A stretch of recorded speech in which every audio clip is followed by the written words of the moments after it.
Thank you. Well, it's a real pleasure and an honor to be here. Very honored to be asked to spend time in your community, and it has been a whirlwind. And I really want to thank Regina Chavez from Creative Albuquerque for hosting and for the invitation. Just a little bit of background.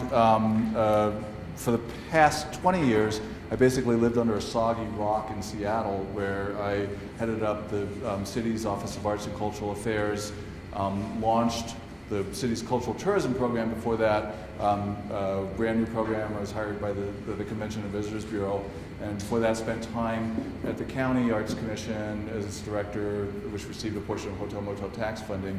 Now I have the real privilege of working at the federal level, and I have a chance to see what's happening in communities nationwide. And I've always known that innovation happens at the local level, and I think right now I just have an even greater appreciation for the kind of dynamics that you have in your community. So because I spent so much time in Seattle, we're a place where it is against the law to give a public talk without PowerPoint. I'm going to subject you to a PowerPoint presentation. And I'm sort of like, well, I don't know if teleprompters are forbidden, but I have to use notes to stay on track. But I want to go over and just kind of make a point, talk to you about creative placemaking, talk to you about some initiatives that are coming out of the Arts Endowment, but then show you some examples from my work in Seattle. What I really want to do is have a conversation. I want to hear, the best part of this whirlwind visit has been meeting people and hearing what's on your mind. And I think part of my role, to some extent, is to play provocateur and to kind of like ask you questions, because I really do think that whatever questions you think, it's like you're not going to get the answers from anyone outside your community, certainly no one like me. I mean, the answer is really sitting in this room, and so that's the kind of conversation. So I hope that we have. So, NEA. Hopefully, you guys know about the National Endowment. Over the history of our organization, we have invested more than $4 billion in the cultural life of America. So, I hope we can continue to do that. I'm going to touch a little bit about the creative economy, as I mentioned, but really to put an emphasis on creative placemaking. But I'm also going to talk about the Our Town initiative in particular, which has been our specific response to creative placemaking, but also the kinds of partnerships that it takes to put all of this together. And you certainly know about putting together partnerships at your level. Finally, I'm going to mention kind of the research and the metrics that our agency has conducted, stuff that's on our website that can help you, hopefully in your work, but also just because we are in this environment where everything has to be measured and you have to have metrics in order to get funded. So starting with the creative economy, what is the creative economy? I think you guys know that it's nonprofit cultural organizations, and it's the actors and the artists, but it's also the directors, the administrators, the back of stage people, the behind the scenes people who make it work, the staff of your cultural affairs office. It's the for-profit businesses, our friends doing the video here, the media producers, the graphic designers, the fashion designers, all of that sorts of activity. And the sole proprietors. And individual artists in your community may not think of themselves as sole proprietors, but that's exactly who they are and what they are. And obviously, all of these people have different interests. So why are people paying attention to the creative economy?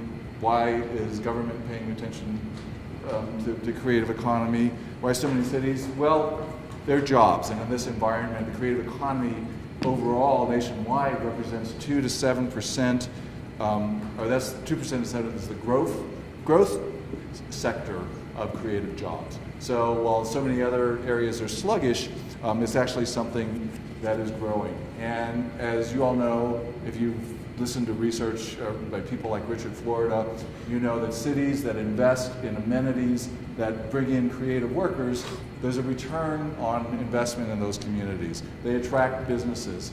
And right now, corporate location really doesn't have anything to do with tax incentives or so forth. It's like talent goes to places where people want to live, and people want to live in vibrant communities. And it enhances the quality of life, but it also, tourism is a big part of that. And these are some of the creative clusters where certainly the creatives, it's not just the people who smoke clove cigarettes and wear berets, but all of these other industries are also attached and benefit from a vibrant creative economy, including tourism, including construction. This building that we're in is really evidence of that, and the facilities, technology, as well as manufacturing. So it's not just the creatives, although that's important. But I should also mention that in doing this kind of work, there are formidable challenges, and a lot of mistakes have been made along the way, and some cities get it right, and some cities don't get it right, and almost everybody makes mistakes along the way, but that's part of learning. First is forging partnerships, and easier said than done. It can be the most satisfying work, but every time you do a partnership, someone has to give up a little something in order to be successful, so that can be a challenge. Community skepticism, particularly in an economic downturn, and it's like, you know, you've heard the argument, why are we investing money in the arts? Why are we buying that piece of art? And people are, you know, blah, blah, blah. Well, you know, the skepticism is going to be out there, but it's like, why does it have to be, you know, one or the other? Just putting together the adequate funding that it takes to do this kind of work can be huge. You have the city that has zoning department and a planning department, and so sometimes it's regulation that says, no, you can't close off that street or build this thing or have artists live work or whatever. Maintaining the efforts, but also when you're talking about developing a vibrant downtown, displacement and gentrification, and those are very, very sensitive topics in a lot of neighborhoods, and I think you have to be, you know, you have to be sensitive to that.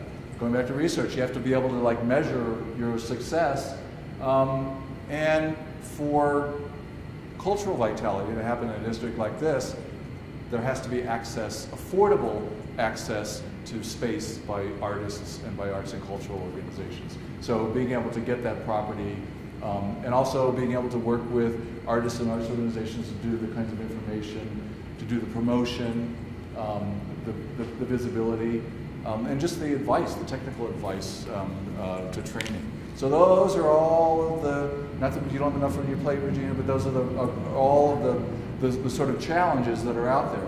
But the good news is creative people love challenges. So I'm going to talk a little bit now about some of the interventions that are available to communities to support and encourage creative vitality. First is financial incentives, business development advice, network building, marketplace development, and then finally going into placemaking activity. And I promise I'm going to get to that here in just a second. But you know, some of the needs are, there's always going to be the need for operating support for nonprofits. Nonprofits can't just operate on oxygen. They need resources. But small businesses like creative industries also need like microloans and grants. And sometimes the small business administration type loans, that's too complicated for the kinds of businesses that we're talking about, particularly individual artists. And to the extent that you have any kind of venture capital infrastructure here, getting those resources together is going to be important. So, let's see, am I off track here? Oh yeah, no, I'm not. So here are a couple of things that that other cities have done. I know in Seattle, when we talk about tax incentives, you know, we had a portion of hotel-motel tax that helped support arts and culture and invest in cultural facilities. And the idea is that part of the reason that people came to our city was for its arts and culture. So it was a way for visitors to kind of give back through a hotel-motel tax. Percent for art ordinance is another way that sort of dedicates some funding. Artist exemptions, film tax incentives, which I think you have in this city. The Paducah, Kentucky, you may be familiar with that story, where the city aggressively developed some funding mechanisms and low-cost loans and basically encouraged artists to like leave New York and move to Paducah, and it's been wildly successful. Other tax increment financing tools, and Christopher, I want to acknowledge your great work with the Business Improvement District for the, you know, again, which is a really powerful engine in this kind of redevelopment. Sometimes cities have offered tax incentives for businesses that hire within that district, but also things like police presence on like a big event night. That's another way that the city can contribute to the cultural vitality of your community. So finally, we get to placemaking. When all this stuff comes together in a place, that's what we call creative placemaking. And in reality, it's probably something that artists and communities have been doing for lots and lots of years. But our new chairman, when he came, every time a new chairman comes into the National Endowment, this was his signature piece, is to really make big investments in communities nationwide with an emphasis. And because he's a theater guy, he called it Our Town. By the way, our chairman was a Broadway producer. He brought Angels to America and the producers on the theater in Broadway. So he knows what he's talking about. But basically, the bottom line driver is that we have to create the livability of our cities and our towns. So in creative placemaking, partners from public, private, nonprofit, and community sectors all come together to shape the physical and social character of, in this case, the city around arts and design activities. Okay, it's not going to solve every problem in your community, but it is certainly an essential part of building a place and creating that unique sense of place. And I just want to say, I mean, I've just really been struck since the moment that I arrived here, got off the plane, the sense of place that is abundant in this community. And maybe you don't see, I use the analogy of like Marshall McLuhan when he said, if you want to know what water is, don't ask the fish.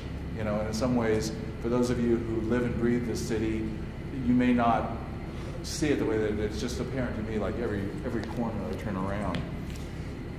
What successful creative placemaking does is it animates the public and private spaces, it rejuvenates our structures, streetscapes, improves local business vitality, public safety, and brings diverse people together to celebrate, inspire, and be inspired. It's what exactly is happening around here. And I was just down at 516 and just seeing what that space, what you're doing down there, certainly hits all of these nodes. But another reason that the government is looking at this, Gallup did a poll in 26 cities, and they asked people, you know, what are the most important things about your community that give you that sense of attachment to the place where you live? And what was interesting about it is the top three were not jobs, although jobs are important, not the economy, although that's important, and it wasn't the schools, which is also important. What people said they valued the most about what made them feel connected to their community, made them want to live in the place that they chose to call home, is the social offerings that are offered, the openness of the community, and the aesthetics. So in other words, what we're talking about here, creative placemaking. And we know from research from the University of Pennsylvania, from Mark Stern and others, and by the way, I'd encourage you to go to our website. You can find all these research reports that basically, I think everyone in this room knows that the arts are a powerful force for social cohesion and civic engagement. They make a huge difference in child welfare. Think of kids that you know who have the benefit of arts education. And also a poverty fighter, because when arts go in and change communities, it turns people around. So how do you do this? How do you do this all well? And this is what I've been trying to like sort of learn from you in this community. And I think it really has to start with, you have to have visionary leader or leaders. So one of the questions I've been asking as I go around, like, so who are those people in your community? Probably sitting in this room. It has to tailor to the distinctive features of the place. And that's one of the things that I really come, just in a short period of time, to appreciate about the authenticity in your community, and why I would never advise anybody to take an idea that is from someplace else and just plop it down and expect it to work. I mean, and I think I'm sensing that there's a real tremendous sense of that authenticity. You got to have the public will behind you, and whatever forces you can catalyze to make that happen. That's really, really important. Private sector has got to be a partner. They've got to be your champions in this work, as well as from the leaders of the local arts community themselves, the directors. And I've had the privilege of meeting several of those. All sectors across government. Today I just had a meeting with, it was like my old days when I served on the mayor's cabinet, with leaders of several different city departments, including, I had an opportunity to sit down and talk about this stuff with your mayor. But that's really, really important. And the grassroots have to, that's where the creative talent is, and they've got to be a part of this as well. So those are the efforts. So now I'm going to talk a little bit about our town, this new program, and it's basically to support these kinds of partnerships. Every application has to have endorsement from the mayor, and because we are outcome-based, our outcome is livability and the strengthening of community. And there are three project types that we will support: design, planning, and arts engagement. I'll talk a little bit about each one. So these are for creative, innovative projects that bring the community together to improve the quality of life, to encourage creative activity, to create that sense of community identity and sense of place that I think you're looking for in this district, and of course to revitalize the economy. So these are the kinds of projects in particular. So cultural planning, so district planning, as Dennis mentioned, you guys are going through a cultural planning process right now. Cultural asset mapping, just taking an inventory of everything that you have to offer, as well as festivals, the kind of programmatic activity. Maybe it's the design for artist space or design or artist live workspace, or design of a cultural facility like the one that we're sitting in. Public art design, sometimes that can be a feature of placemaking as of public art, or creative entrepreneurship, and hopefully you'll see some examples of each of these, and real arts engagement that leads to civic engagement. So in the first year out, we were able to fund projects in 51 communities, and notice that we don't see a little red dot there in Albuquerque, but we hope that this map will change with the next funding cycle. Let's see, where are we? So now I want to talk about some examples of how this funding has been used.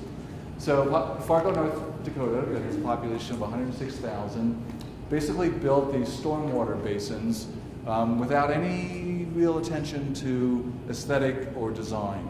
And they put them in low-income neighborhoods, and they've sort of become an eyesore. So the community got together working with an environmental group and decided, well, what happens if we hire an environmental artist, in this case Jackie Bruckner, to turn these functional spaces into community assets, into gathering spaces, and really to, use art to kind of articulate the public process of water reclamation and floodplain, and do some spaces. So we're really excited about a project like that literally is going to change the aesthetic in people's backyards.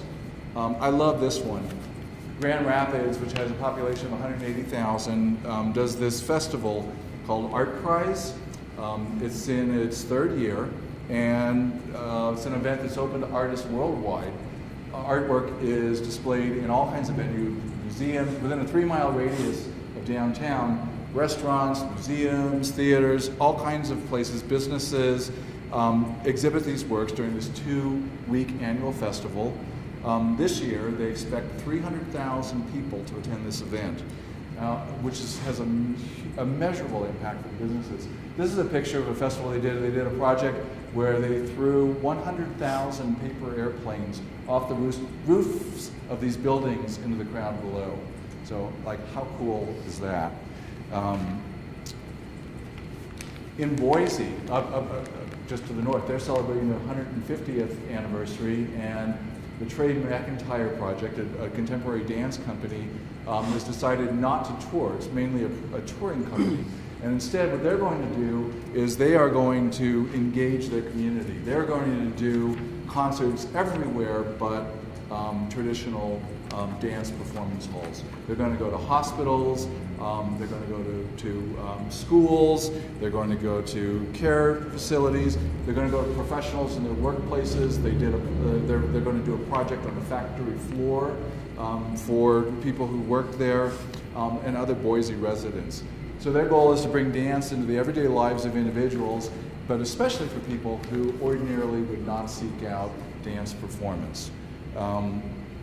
Rocky Mountain Regional Arts Incubator, and I just learned today, although this project is taking place in Fort Collins, it's a collaboration to take an old Carnegie library and turn it into gallery, mezzanine, office space, but also to use it as an opportunity to kind of do the technical assistance stuff that I was talking about, to help train artists and creative industry entrepreneurs to be better business people, to market their craft.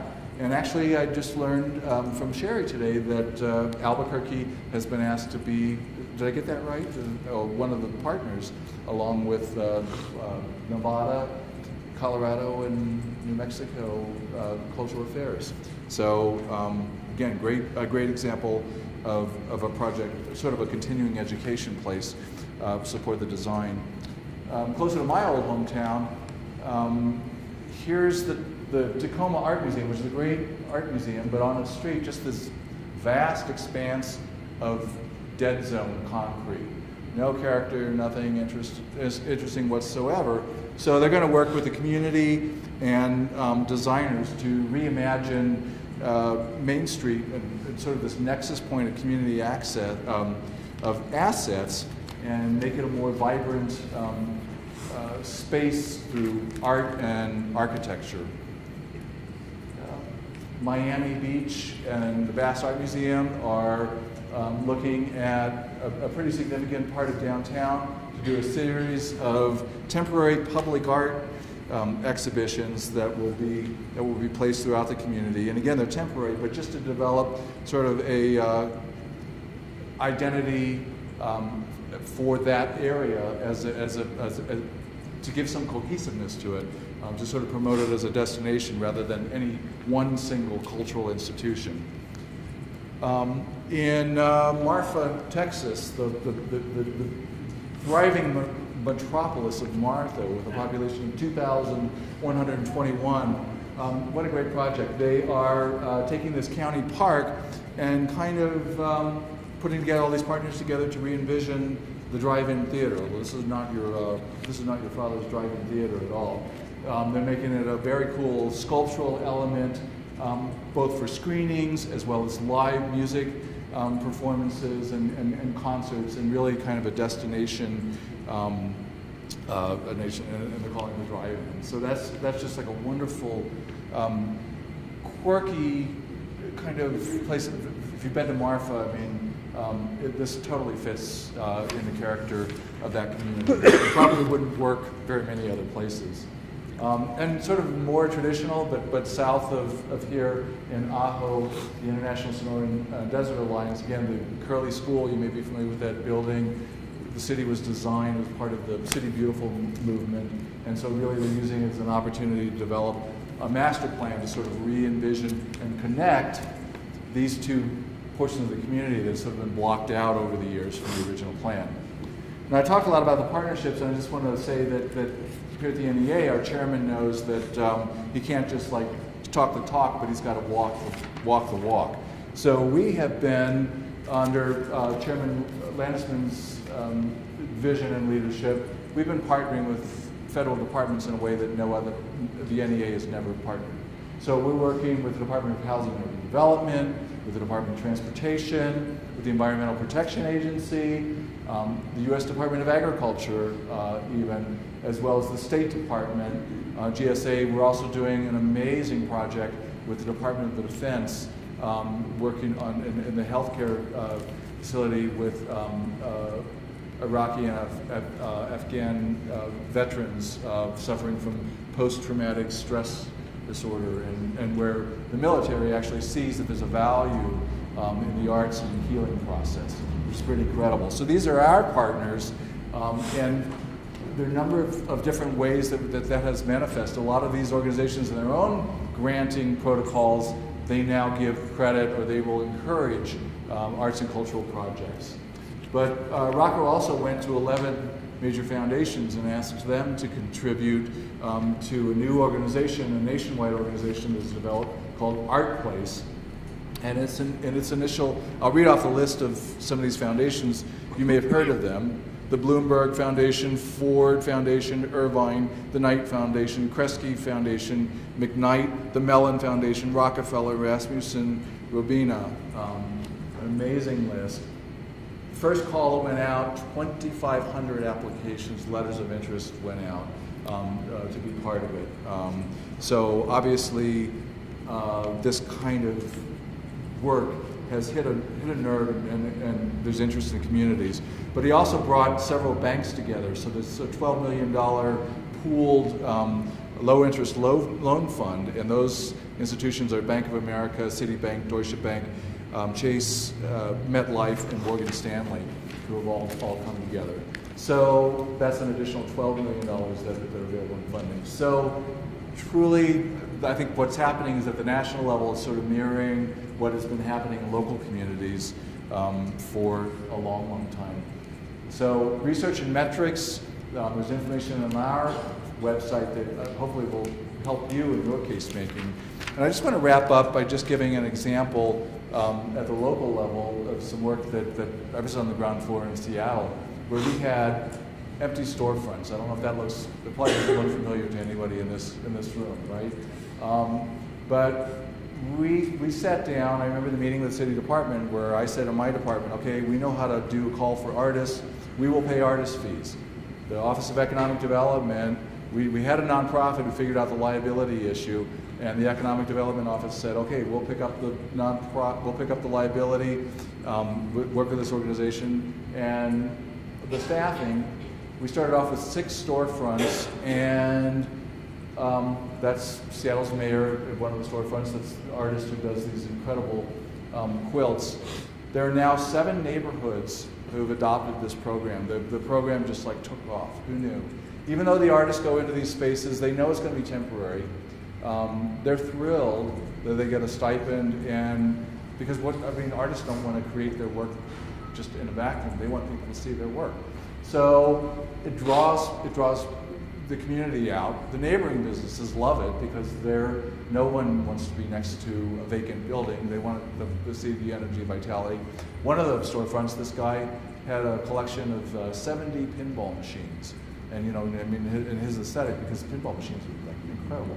So you can imagine a space where you could walk in and kids loved it. You could play pinball, for all this thing next to and some of it was for performance. So, I think these are the kinds of things that like what I've seen, like there's some opportunities for your district, and so it can be done, and I know you guys can do it.